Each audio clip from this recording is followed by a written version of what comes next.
Congratulations, you've made it to the end of Module 1. That's no small thing. You've covered the full foundation of responsible firearm ownership: the universal safety rules, safe storage, family communication, situational awareness, emergency preparedness, and the safety mindset. This final lesson is about bringing it all together and making sure it sticks before you move forward. Let's do a quick run through each major topic.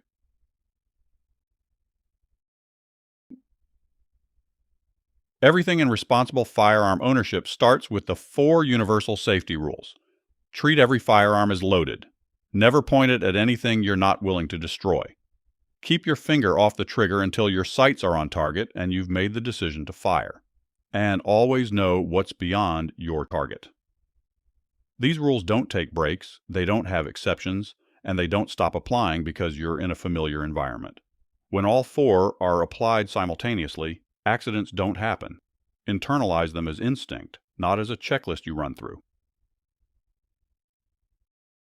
Safe storage is a legal and ethical obligation, full stop. It's not something you do when it's convenient. Trigger locks and cable locks provide a basic layer of security for temporary storage or transport. Dedicated gun safes are a popular option for many gun owners, and may be a good option for your home. Biometric and combination models give you rapid access when you need it. And don't forget to always store ammunition separately from your firearms. That one extra barrier can make all the difference in a home with children or unexpected visitors.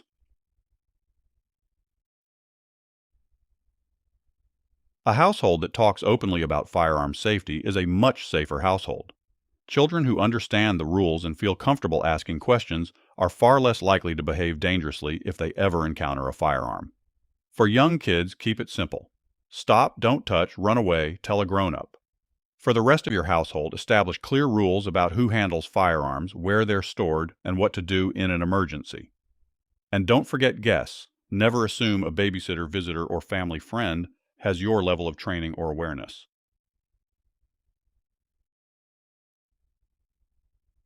Situational awareness is what keeps you out of a dangerous situation before your firearm ever needs to enter the picture.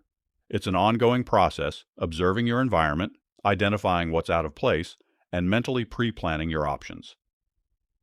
Colonel Jeff Cooper's color code system gives you a practical framework. White is unaware, yellow is relaxed alert, orange is focused concern, and red is action. Your goal as a responsible carrier is to live in yellow, calm, observant, and never caught completely off guard. Awareness creates options, and options save lives.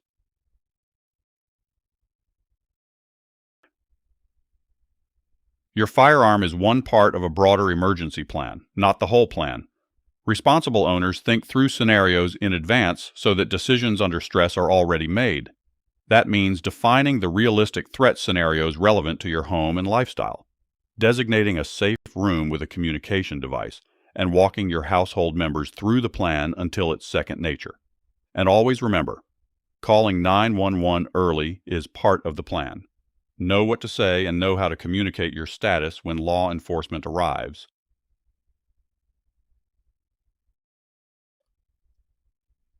Rules and equipment only take you so far. Ultimately, firearm safety comes down to mindset, a consistent, deliberate commitment that doesn't waver based on mood, habit, or how many years you've been carrying. You are solely accountable for every firearm in your possession, no exceptions. Complacency is the enemy. Keep seeking training, reviewing laws, and practicing regularly even after you feel proficient. And remember, your behavior sets the standard for everyone around you, your family, your range partners, new shooters watching how you handle yourself. Demonstrate safe habits every single time.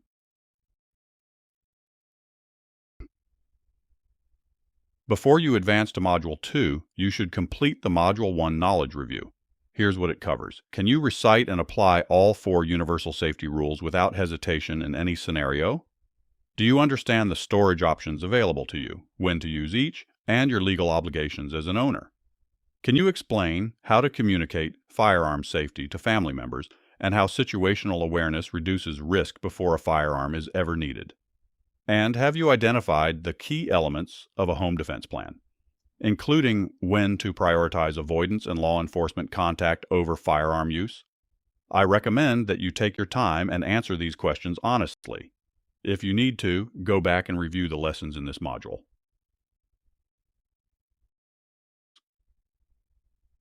Module 2 is where we get into South Carolina law, and I want you going into it understanding that this isn't just academic.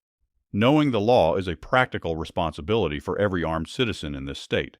We'll cover the concealed weapons permit process, requirements, and the latest legislative updates. We'll go deep on use of force law, stand your ground, castle doctrine, and duty to retreat considerations. And we'll cover prohibited places, lawful vehicle transport, and the penalties for getting it wrong. The law protects you when you know it. It exposes you when you don't.